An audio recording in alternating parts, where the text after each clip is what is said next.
welcome to my channel. I am taking my mom's advice and actually filming during the daylight. So it is about 6 a.m. and I am trying to film before I start working. So here we go. Bear with me. I have not had my coffee yet and I'm honestly not fully awake. But today I do want to talk to you all about what I'm doing before I start my PhD program, how I am maximizing my summer. First and foremost, it's important to say that I am still working. I work about 40 hours a week and I also have an internship that takes about 5 to 12 hours of my week depending on what's going on. So I'm definitely still a working woman and that takes up the majority of my time.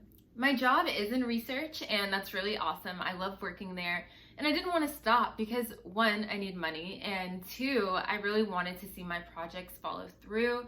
So I have decided to continue working while pursuing my PhD, but I will not be working full-time by any means, maybe contributing 10 to 15 hours a week. I'm also in the process of moving. If you watched my last video, you'll know that I am moving back to my hometown to live with my family. So I am adjusting for that change right now physically as I pack up my apartment and put my whole life into boxes. I'm also in the process of taking care of big girl things like how do you stop paying renter's insurance, and how do you stop your Spectrum internet service or your cable or your energy bills, trying to figure all that out and also trying to file a tax return. So to say the least, I've been very busy the summer before my PhD program, but I don't want you to think that that's all I've been doing. A couple months ago, I scoured the internet looking for ways to kind of maximize my summer before starting a graduate school program. And honestly, I didn't find much of an answer. I mean, on one hand, there were people saying you need to study as much as you can, take a stats course, audit a research methods course, take a bunch of notes, get to know your professors, and blah, blah, blah. And on the other hand, there are people saying, go travel, do what you want, relax. And I'm finding my summer to be kind of a mixture of the two. One of the things I'm doing this summer to help prepare me for my program is just trying to mature spiritually and emotionally. Because my faith is so important to me, it's really important that I spend each day with God, maybe an hour, 30 minutes a day, praying and really trying to manifest the things that I want in my life and making sure that I'm doing His will in the process. I've been reading a bunch of spiritual guidance books and things on Christianity. I've been watching other YouTube videos on just how to live your best life while being a Christian woman, and that's something very important to me, and I want to carry that faith into graduate school because I know it can be a really overwhelming and stressful time.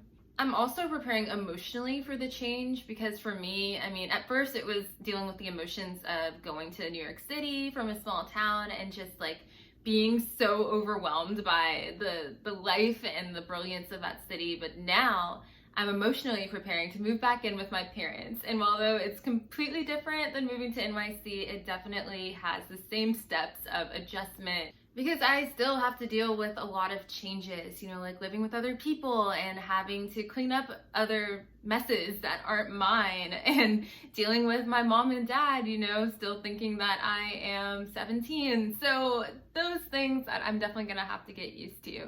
But that's what the summer is for. That's part of my preparation. And I would say another part of my emotional preparation for me personally is I'm really working on tendencies that I have.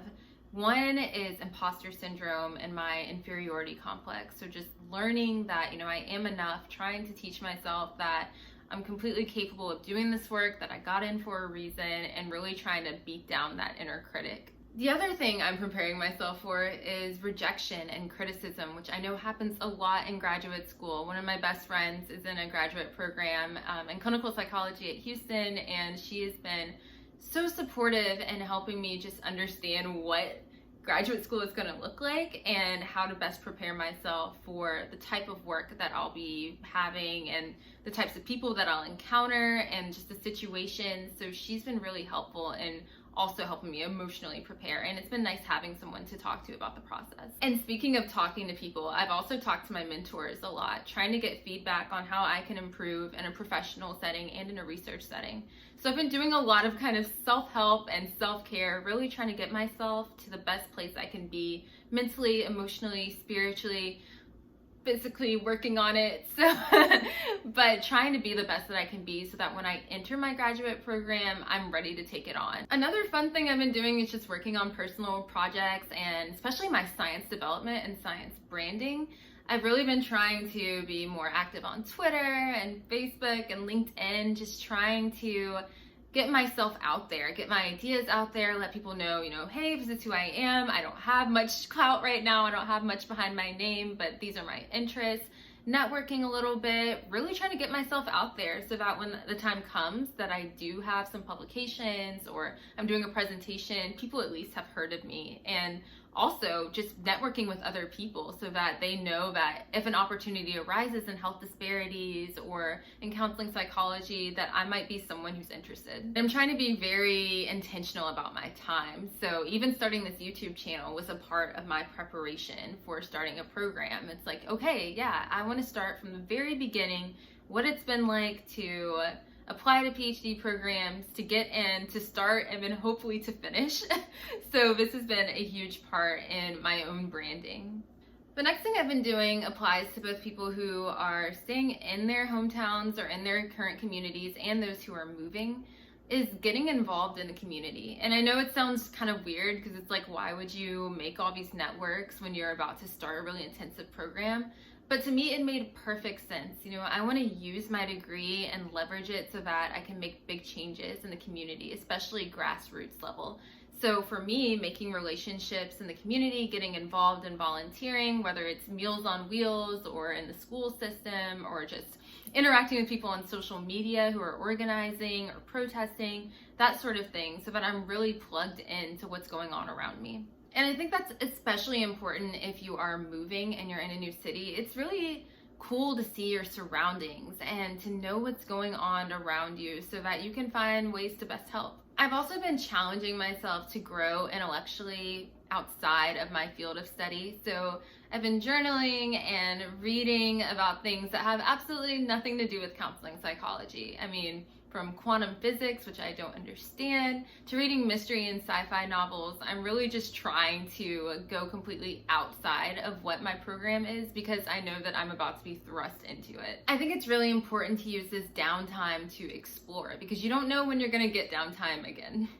And although relaxation and self-exploration have kind of been a big part of my summer, a thing that I have been doing is reaching out to current students, to incoming students, and to my advisor to acclimate myself to the program and to the people I'm going to be surrounded by. I've been asking them questions and reading their research, trying to get a sense of who they are, and also letting them get a sense of who I am, because we're going to be working together for at least 5 years, and I want that time to be as seamless and as fun as possible. My advisor and the current graduate students in the program have also had a lot of helpful information, because if you're anything like me, a PhD is so daunting and so new, and you might not know where to begin. I mean, I had no idea that you could even participate in research that was outside of your program, or how do you start a manuscript, or how do you even come up with a research question, like all of these really kind of basic things that a lot of people expect you to know that you might not know. It's really nice to be able to ask people in your program or your advisor these things before the school year even starts so that you come in feeling a little more relieved and relaxed. And yes, it is completely terrifying and nerve-wracking to reach out to your advisor or to your future lab mates and be like, hey, I don't really know what I'm doing, can you help me? But I promise you, you'll feel so much better once you actually do it. They have a lot of insight. They want you to be there. They selected you. So just go ahead and reach out and you'll have no regrets. And I'll end with this. The last thing that I've been doing is really just giving my energy to things that deserve it, to things that I see best fit. Some days I feel super ambitious and I'm like, you know what? I'm gonna write out all my research questions that I have right now and I'm gonna see how I can get a head start on this. And then other days I just lay in bed and watch Netflix or cuddle with my dog or go on a walk with my mom or go to the store.